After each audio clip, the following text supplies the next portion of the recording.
Dear students, तो कल हमने डिस्कस की थी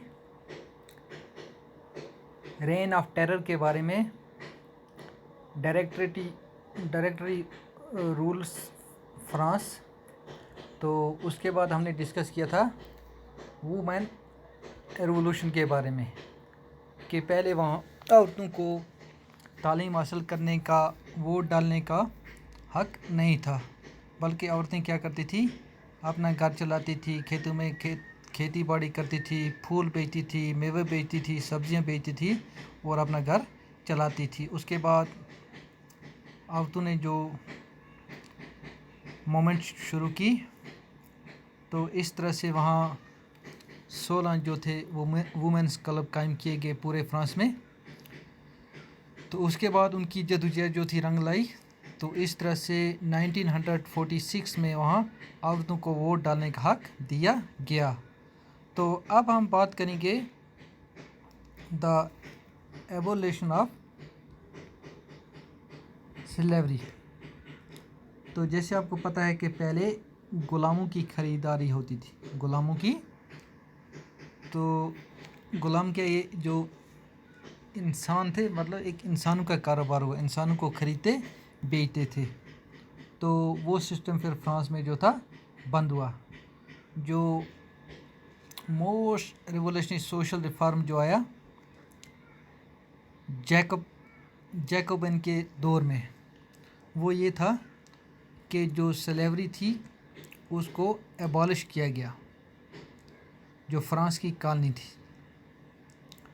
तो फ्रांस में जो सप्लाई होती थी ज़्यादातर चीज़ें, जैसे टोबैको था, इंडिगो, शुगर, कॉफ़ी। तो फ्रांस में वहाँ लेबर की शॉर्टेज थी। किसके लिए? प्लांटेशन वर्कर्स के लिए। तो इस तरह से वहाँ ट्रायंगुलर स्लेव ट्रेड होती थी। स्लेव ट्रेड होती थी किसके दरमियान में? यूरोप के दरमियान में, अफ्रीका के दरमियान में और अमेरिका के दरमियान में। जो ये स्लेव ट्रेड थी, ग़ुलामों की ख़रीदारी थी, ये 17वीं सदी में शुरू हुई। फ्रांस के जो मर्चेंट्स थे वो कहाँ कहाँ जाते थे? फ्रांस जो पोर्ट था वहाँ का बॉर्डेक्सियस या नेंटस, वहाँ से वो अफ्रीकन कोस्ट में जाते थे, जहाँ से वो ग़ुलामों को ख़रीदते थे फ्राम लोकल, जो वहाँ के चीफ्टेन्स थे उनसे, ब्रांडेड एंड शेकलेस। तो स्लेव जो थे were packed tightly into ships for 3 months along वो across the Atlantic to the Caribbean. 3 महीने तक वो रखते थे उसको जहाज़ में कैरिबियन तक पहुंचाने में। फिर वहाँ लाकर जो ये प्लांटेशन ओनर्स थे उनको बेचा जाता था। तो जो ये एक्सप्लॉयटेशन होता था स्लेव लेबर का, तो इसने ये मुमकिन बनाया कि फ्रांस में जो प्लांटेशन वर्कर्स के लिए लेबर की जो कमी थी, उससे वो कमी पूरी हुई। तो इस तरह से अब मार्केट में शुगर, कॉफ़ी, इंडिगो ये वाफर मकदार में आने लगा। पोर्ट सिटी जैसे बॉर्डेक्सियस ने honoured their economic prosperity in the flourishing slave trade. तो जो ये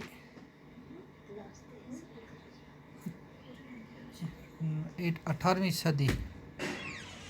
सदी का जो ये स्लेवरी ट्रेड थी, इस पर क्रिटिसिज्म होने लगी। नेशनल असम्बली जो थी उसने उस पर डिबेट किए about whether the right of man should be extended to all French subjects including those in colonies. लेकिन जो गवर्नमेंट थी वो प्रेशराइज होगी। क्यों प्रेशराइज होगी? कि वहाँ के जो बिजनेसमैन थे, उन बिजनेसमैन का जो काम था वो स्लेव ही चलाते थे। तो फाइनली आखिर पर 1794 में जो था legislator to free slave all slave in French overseas possession. تو اس طرح سے short term Napoleon reintroduced slavery plantation owners. تو نیپولین نے پھر ری انٹروڈیوس کیا تھا slavery. Slavery was finally abolished in France colonies. 1848 میں اس کو ایبالش کیا گیا. تو اس کے بعد the revolution and every day life. The revolution and every day life. تو پولیٹیکل چینج ہوئی. پولیٹیکل چینج سے clothes people wear, the language they speak and the books they read, ان میں بھی تبدیلی آئی. جو لوگ کپڑے پہنتے تھے اس میں بھی تبدیلی آئی, اور جو وہ جس لینگویج میں بولتے تھے اس میں بھی جو کتابیں پڑھی جاتی اس میں بھی. 1789 فرانس میں بہت ساری تبدیلیاں ہوئی لوگوں کی زندگی میں, مردوں کی زندگی میں, عورتوں کی زندگی میں اور بچوں کی زندگی میں. جو وہاں کے ریولوشنری گورنمنٹ تھی انہوں نے لا پاس کیا. کون سے لا پاس کیا؟ That would translate the ideals of liberty and equality into every day practice. جو ایک امپورٹنٹ لا تھا جو 1779 کو پاس کیا گیا, واز ایبولیشن آف سینسرشپ. سینسرشپ سے مطلب یہ ہے کہ جو پرانا دور تھا, پرانے دور میں جو بھی ریٹن میٹیریلز تھا, کلچر ایکٹیویٹیز تھی, بکس تھی, نیوز پیپرز تھی, ڈرامے تھے, تو وہ تب ہی پبلش کیے جاتے تھے اور پرفارمڈ یا پیش کیے جاتے تھے جب تک وہ ان کو جو بادشاہ تھا وہ اپروو کرتا تھا. اب جو ڈکلیریشن تھی of rights of man and citizen proclaimed freedom of speech, اچھا, expression to be neutral rights, newspapers, pamphlets, books and printed pictures flooded the town of France from where they traveled rapidly into the countryside. تو France میں جو تھی press کو بھی آزادی دی گئی. Medium of print جو تھا وہ بھی چینج ہو گیا. Plays, songs, festive press attract large number of people. تو اس طرح سے